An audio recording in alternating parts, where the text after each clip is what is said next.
Rally को संबोधित कर। भारत माता की।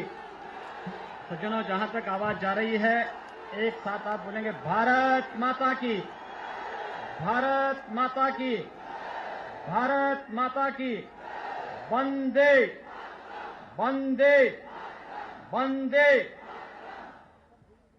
परिवर्तन यात्रा के जनपद महाराजगंज आगमन पर आज की इस महारैली को संबोधित करने के लिए मुख्य अतिथि के रूप में उपस्थित भारतीय जनता पार्टी के यशस्वी राष्ट्रीय अध्यक्ष आदरणीय श्री अमित शाह जी,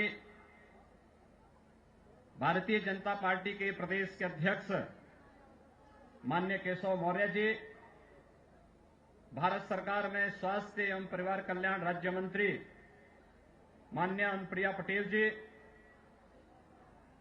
स्थानीय सांसद माननीय पंकज चौधरी जी, माननीय सांसद श्री शिव प्रताप शुक्ल जी, भारतीय जनता पार्टी के प्रदेश के पूर्व अध्यक्ष डॉक्टर रमापति राम त्रिपाठी जी, प्रदेश के सह प्रभारी सम्मानीय श्री रामेश्वर चौरसिया जी, प्रदेश के महामंत्री श्री विजय बहादुर पाठक जी, मंच पर उपस्थित क्षेत्रीय अध्यक्ष शिवेंद्र दत्त शुक्ल जी, इस रैली के संयोजक डॉक्टर धर्मेंद्र सिंह जी, मंच पर उपस्थित भारतीय जनता पार्टी के सभी सम्मानित पूर्व विधायकगण, सम्मानित जनप्रतिनिधिगण और जनपद महाराजगंज के कोने कोने से आए हुए उपस्थित नागरिक बंधुओं, उपस्थित माताएं एवं कार्यकर्ता बंधुओं, जनपद महाराजगंज में राष्ट्रीय अध्यक्ष के रूप में आदरणीय अमित शाह जी का ये प्रथम आगमन है, इसलिए इस क्षेत्र की जनता की ओर से मैं उनका हृदय से स्वागत और अभिनंदन करता हूं। बंधुओं, देश के अंदर सरकार कैसे चलनी चाहिए, भारतीय जनता पार्टी के यशस्वी नेता और भारत के माननीय प्रधानमंत्री श्री नरेंद्र मोदी जी ने 2.5 वर्ष के अपने शासनकाल में न केवल भारत के लिए अपितु दुनिया के सामने एक आदर्श प्रस्तुत किया है। आज भारत सरकार हर क्षेत्र में विकास कर रही है। आपके जनपद में भी और पूर्वी उत्तर प्रदेश के मामले में जब मैं देखता हूं कि पूर्वी उत्तर प्रदेश ने आजादी के बाद पहली बार विकास देखा है, तो आदरणीय प्रधानमंत्री श्री नरेंद्र मोदी जी की कृपा से, क्योंकि आज जो भी विकास की योजनाएं चल रही हैं, चाहे वो आपके गांवों की हो, आपके तहसील के अंदर हो, आपके जनपद के अंदर हो या पूर्वी उत्तर प्रदेश के अंदर, वे सब योजनाएं माननीय प्रधानमंत्री जी के उन सपनों को साकार करते हुए दिखाई दे रही है, जिन्होंने लोकसभा चुनाव 2014 के पहले विभिन्न चुनाव रैलियों के माध्यम से आप सबके सामने वायदे के रूप में प्रस्तुत किए थे। पहली बार हो रहा है कि हर 15 दिन में एक नई लोक कल्याणकारी और विकास की योजना इस देश के अंदर लागू हुई और आम जन उससे लाभान्वित होता हुआ दिखाई दिया। और यही कारण है कि जब नोटबंदी के मुद्दे को लेकर के विपक्ष के द्वारा विधवा विलाप किया जा रहा था, तब देश के अंदर उनके भारत बंद को जिस प्रकार से जनता ने उसका विरोध करके और जनता को उकसाने वाले तत्वों के साथ जैसे जनता ने स्वयं निपट करके उसका जवाब दिया है, वो आप सबके सामने आपने कल समाचार पत्रों के माध्यम से और मीडिया के माध्यम से दृश्य देखा होगा। माननीय प्रधानमंत्री जी के कारण आज गोरखपुर का खाद कारखाना प्रारंभ हो रहा है। माननीय प्रधानमंत्री जी के कारण उत्तर प्रदेश के लिए स्वीकृत एम्स गोरखपुर में स्थापित होने जा रहा है और माननीय प्रधानमंत्री जी के कारण हर गांव गरीब किसान के घर में उज्ज्वला योजना का रसोई गैस का कनेक्शन आज जलता हुआ दिखाई दे रहा है। यह कार्य कोई कर पाया है पहली बार तो माननीय प्रधानमंत्री श्री नरेंद्र मोदी जी के कारण। ग्राम प्रधानों को पहली बार हो रहा है कि देश के अंदर ग्राम प्रधानों को सीधे भारत सरकार के द्वारा उनके खाते में पैसा भेजा जा रहा है। और आबादी के अनुसार हर ग्राम पंचायत में 20 लाख से लेकर 80 लाख रुपए भारत सरकार विकास के लिए भेज रही है। लेकिन जहां भारत सरकार विकास करा रही है तो वहीं प्रदेश की सरकार उसमें बाधा भी पैदा कर रही है। ग्राम प्रधानों के खाते 10 महीने के बाद भी अब तक प्रारंभ नहीं हो पाए हैं, क्योंकि प्रदेश सरकार को भय है कि अगर ये खाते प्रारंभ होंगे तो गांव में विकास दिखाई देगा और इसका श्रेय श्री नरेंद्र मोदी जी को मिलेगा, भारतीय जनता पार्टी को मिलेगा। इसलिए खाते नहीं खोलने दिए जा रहे हैं। भारत सरकार चीनी मिलों के गन्ना मूल्य का भुगतान सीधे किसानों के खाते में करने के लिए पैसा देती है, लेकिन उत्तर प्रदेश सरकार के अंतर्गत चलने वाली चीनी मिलों पर गन्ना मूल्य का बकाया आज भी बाकी है। आपकी गडोरा चीनी मिल पर किसानों का गन्ना मूल्य आज तक बाकी है। इन किसानों का गन्ना मूल्य का भुगतान अब तक नहीं हो पाया है। उत्तर प्रदेश सरकार की निकम्मेपन को प्रदर्शित करता है।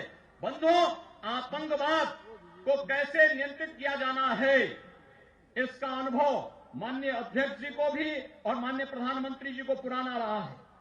लेकिन मुझे याद है 2011 से लेकर 2014 तक सर्वाधिक परेशान इस सीमावर्ती क्षेत्र पर मैं रहता था, क्योंकि हिजबुल मुजाहिदीन के आतंकी कराची से काठमांडू आते थे। काठमांडू से इस खुली सीमा का दुरुपयोग करके उत्तर प्रदेश में आतंकवाद समर्थक एक ऐसी सरकार है जो सरकार सीधे सीधे उन तत्वों को प्रश्रय देती थी और उनको इस सीमावर्ती क्षेत्र में बिठा करके फिर यहां से जम्मू कश्मीर मेहमानों की तरह भेजा जाता था।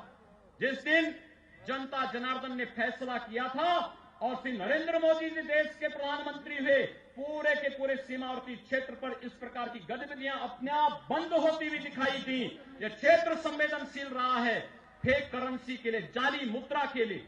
नेपाल के माध्यम से भारत की अर्थव्यवस्था को तहस नहस करने के लिए जिस प्रकार से जाली मुद्रा का प्रचलन होता था, उस पर करारा प्रहार, आतंकवाद, नक्सलवाद और जाली करेंसी के माध्यम से भारत की अर्थव्यवस्था को तबाह करने वाले तत्वों की मंशाओं पर पानी फेरने का कार्य किया है मुद्रा के विमुद्रीकरण की इस कार्रवाई ने, जिसका हम सबको स्वागत करना चाहिए। और हमें प्रसन्नता है कि आज जिस तरीके से माननीय प्रधानमंत्री जी के आह्वान को आम जनमानस ने हाथों हाथ लिया है, आने वाले समय में माननीय अध्यक्ष जी आपसे यही अपील करने के लिए आए हैं कि जनपद महाराजगंज के अंदर आज एक भी विधानसभा की सीट भारतीय जनता पार्टी के पास नहीं, लेकिन 2017 के विधानसभा चुनाव में इस सीमावर्ती जनपद में एक सीमा से सुरक्षा की दृष्टि से, दूसरा यह इस क्षेत्र का किसान बाहुल्य क्षेत्र है, कृषि बाहुल्य क्षेत्र है। यहां के किसानों, यहां के मजदूरों, यहां के बेरोजगार नौजवानों और यहां के माताओं के कल्याण की दृष्टि से अगर भारत सरकार से आए हुए पैसे का सही सदुपयोग करना है तो उत्तर प्रदेश में एक विकास में विश्वास करने वाली और श्री नरेंद्र मोदी जी का अनुसरण करने वाली सरकार भारतीय जनता पार्टी की आवश्यक है। और इसी बात को लेकर के आज हम सब आपके बीच आए हैं। सज्जनों, भारतीय जनता पार्टी विकास भी कराती है तो देशद्रोही तत्वों से निपटना कैसे निपटा जाता है, इस बात को भी भारतीय जनता पार्टी स्पष्ट रूप से तय करती है और ये करके दिखाया सीमावर्ती क्षेत्रों में। हम लोगों का स्पष्ट मानना है कि आतंकी जन प्यार की भाषा क्या माने, लातों के भूत बातों से कब माने। और यह बात जब भारतीय जनता पार्टी के नेतृत्व की सरकार सीमा पर जाकर के पाकिस्तान का मुंह तोड़ जवाब देकर उसके आतंकी कैंपों को ध्वस्त करके दिखाती है, पूरा देश 125 करोड़ का यह देश एक बार उड़ता हुआ दिखाई देता है।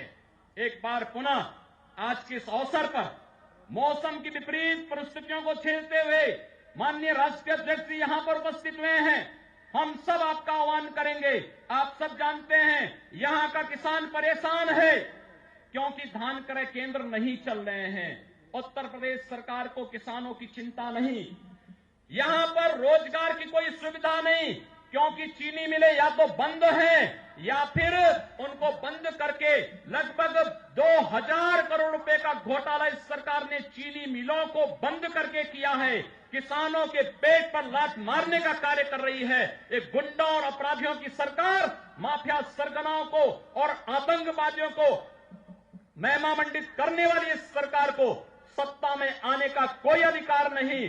बंधुओं, मैं कभी कभी जब उत्तर प्रदेश की इस दुर्दशा को देखता हूं तो मुझे लगता है कि इन लोगों को जिन्होंने जनता का खून पिया है, उत्तर प्रदेश को पहचान के लिए मोहताज किया है, उत्तर प्रदेश को अपराध की शरणस्थली बना दिया है, जिन्होंने उत्तर प्रदेश के सामने पहचान का संकट खड़ा किया है, इन लोगों को वोट की बात तो दूर, इन पापियों का मुंह देखना भी महापातक का कारण बनेगा।